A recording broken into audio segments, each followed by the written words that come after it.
tersapu arus bawah yang tak terduga sejauh 20 km ke laut lepas, dengan kekuatan yang luar biasa. 7 wanita Jepang ini berangkat untuk liburan menyelam yang segera menguji kemampuan bertahan hidup mereka. Hanya 5 yang berhasil selamat, tetapi tidak tanpa membayar harga yang sangat mahal. Pada 14 Februari 2014, 5 wanita Jepang, Ritsuko Miyata, Emi Yamamoto, Naomi Tomita, Aya Morizono, dan Atsumi Yoshinobe, berangkat untuk perjalanan menyelam di Indonesia. Didampingi oleh 2 instruktur selam Jepang dari klub selam Yellow Tsuba yang berbasis di Bali, Shoko Takahashi dan Saori Furukawa. Ketujuh penyelam memulai penyelaman mereka pada Jumat pagi itu di Crystal Bay, lepas pantai Nusa Penida, sebuah pulau di Tenggara Bali. Mereka menyelesaikan 2 penyelaman pagi itu, tetapi gagal kembali setelah penyelaman ketiga pada sore harinya, saat menjelajahi hutan bakau di sisi timur laut Pulau Nusa Lembongan. Ketujuh penyelam wanita ini, masing-masing telah menyelesaikan setidaknya 50 penyelaman yang sukses selama hidup mereka.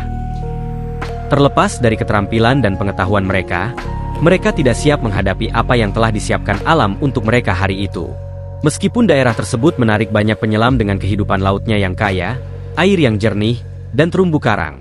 Bagian dari segitiga karang ini terkenal karena kedatangan berbagai arus kuat yang tiba-tiba dan mematikan, menjadikannya salah satu lokasi penyelaman paling menantang di wilayah tersebut. Topografi bawah lautnya yang unik, dikombinasikan dengan perubahan pasang surut, penurunan dasar laut yang curam, dan lokasinya yang dekat dengan Selat Lombok, saluran utama bagi arus lintas Indonesia, semakin memperkuat arus ini. Faktor lain yang berkontribusi adalah perubahan mendadak dalam kepadatan air, yang sering terjadi di dekat termoklin, tempat air permukaan yang lebih hangat bertemu dengan air yang lebih dingin dan lebih padat di bawahnya. Ketika air permukaan menjadi lebih padat daripada air di bawahnya, karena perubahan suhu atau variasi salinitas, air tersebut tenggelam dengan cepat, menyeret penyelam ke kedalaman yang berbahaya. Faktor-faktor ini membuat upaya penyelamatan menjadi sangat sulit, bahkan bagi penyelam yang paling berpengalaman sekalipun. Tapi bukan itu saja. Pada Agustus 2012, pihak berwenang menutup sementara teluk tersebut setelah 2 penyelam, seorang pria Denmark dan seorang wanita Jepang, meninggal dalam minggu yang sama. Daerah tersebut juga telah merenggut nyawa pengendara jet ski yang terdampar di laut, tidak mampu mengatasi arus karena kerusakan mesin atau kehabisan bahan bakar. Lebih buruk lagi, arus ini juga dapat dipicu oleh badai dahsyat, yang sangat umum terjadi selama musim hujan yang panjang dari Oktober hingga April, dan mereka berada tepat di tengah-tengahnya.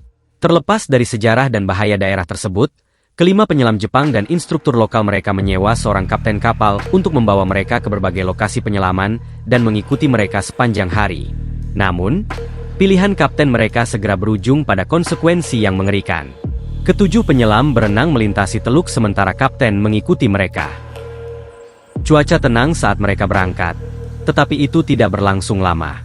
Rencana penyelaman yang tepat dan pemantauan cuaca yang cermat sangat penting untuk keselamatan, karena cuaca memengaruhi suhu air, jarak pandang, dan kekuatan arus. Sayangnya, setelah perjalanan ketiga mereka saat menjelajahi hutan bakau, kurangnya perencanaan menjadi jelas dan awan gelap mulai berkumpul. Para penyelam muncul ke permukaan, hanya untuk mendapati bahwa perahu tidak terlihat dimanapun. Furukawa, pemimpin penyelam, menembakkan pistol suar untuk memberi sinyal kepada kapten, tetapi tidak berhasil. Tiba-tiba, badai dahsyat meletus di daerah itu, dan dalam hitungan detik arus bawah yang kuat menyapu para penyelam. Mereka tidak memiliki kesempatan untuk melawan kekuatan yang tak henti-hentinya, saat mereka terlempar ke lautan. Mereka mati-matian mencoba berpegangan satu sama lain, saat mereka diputar-putar, seperti berada di dalam mesin cuci. Saat badai mengamuk, para penyelam gagal muncul ke permukaan pada waktu dan lokasi yang ditentukan. Ketika kapten tiba, ia menghabiskan 1 jam mencari di tengah ombak yang menghantam dan angin kencang, berharap menemukan mereka. Namun, air yang tadinya jernih telah berubah menjadi gelap, sehingga mustahil untuk melihat para penyelam dari permukaan. Menyadari bahwa ia tidak dapat menemukan mereka, ia melaporkan kejadian tersebut kepada Kepolisian Laut Indonesia, meninggalkan ketujuh penyelam tersebut dalam belas kasihan lautan. Setelah terombang-ambing di bawah air untuk waktu yang terasa seperti selamanya, para penyelam akhirnya berhasil muncul kembali ke permukaan. Tetapi perjuangan mereka untuk bertahan hidup baru saja dimulai. Ketakutan, kedinginan, dan di perairan yang asing, mereka terus hanyut bersama-sama melalui bermil-mil laut lepas hanya dengan perlengkapan selam mereka. Meskipun mengapung di laut mungkin terdengar tidak berbahaya, paparan sinar matahari yang berkepanjangan, air dingin, dan kurangnya air tawar dapat menyebabkan dehidrasi. Barulah pada hari Senin tim penyelamat akhirnya mendapat kabar baik. Seorang nelayan melihat tanda-tanda orang terdampar di lepas pantai Nusa Penida, dekat South Manta Pound, sekitar 20 km atau 12,5 mil dari lokasi penyelaman terakhir mereka. Menurut pernyataan nelayan tersebut, ia tidak dapat membantu para penyelam yang terdampar di terumbu karang, karena arus yang masih kuat dan angin kencang. Sebagai gantinya, mereka memberitahu pihak berwenang, yang kemudian mengirimkan perahu penyelamat untuk menjemput para penyelam. Petugas pencarian dan penyelamatan menyebutkan bahwa keempat wanita tersebut tampak dalam keadaan sehat meskipun telah mengalami cobaan selama 3 hari. Saat merawat para penyelam, tim penyelamat mengetahui bahwa salah satu dari 2 instruktur, Furukawa, telah terpisah dari kelompoknya. Untungnya, mereka menemukan instruktur selam yang hilang di area terpisah, di mana ia berhasil mencapai tebing berbatu. Namun, luka-lukanya lebih parah, dan ia membutuhkan transportasi helikopter ke fasilitas medis untuk perawatan segera. Dengan hanya luka bakar ringan, lecet ringan, dan dehidrasi ringan, keempat wanita lainnya dibawa ke rumah sakit untuk mendapatkan perawatan. Meskipun terdampar selama 3 hari, keempat penyelam tersebut dapat berjalan, berbicara, dan tetap bersemangat. Terlepas dari keberhasilan mereka, tim penyelamat masih terlalu dini untuk merayakannya.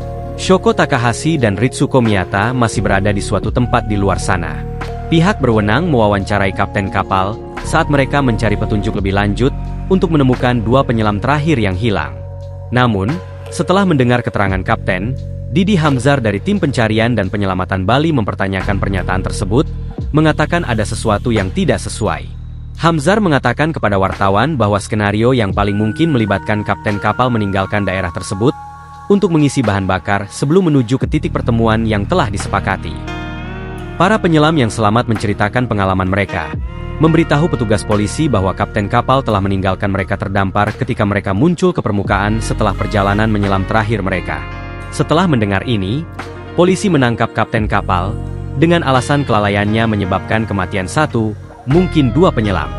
Keluarga para penyelam yang hilang tiba di Bali untuk mempelajari lebih lanjut tentang keadaan insiden tersebut, termasuk ibu Shoko Takahashi.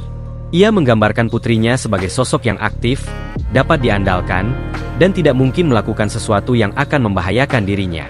Pada hari Selasa, tim penyelamat menerima kabar yang mengkhawatirkan bahwa para perenang lokal menemukan mayat yang diakini sebagai salah satu penyelam yang hilang. Petugas mengambil mayat tersebut, mencoba mengidentifikasinya, tetapi hal itu sulit dilakukan mengingat kondisinya. Kemudian, suami dan putrinya mengidentifikasi mayat Miyata, berkat cincin pernikahannya, yang masih ada di tangannya saat itu. Otopsi polisi akan mengkonfirmasi bahwa Miyata telah meninggal selama 3 hari. Ini berarti Takahashi masih berada di luar sana. Pada hari Rabu, petugas masih belum menemukan instruktur selam kedua dan menyebutkan bahwa mereka harus menghentikan pencarian jika tim penyelamat tidak dapat menemukannya hingga hari Kamis.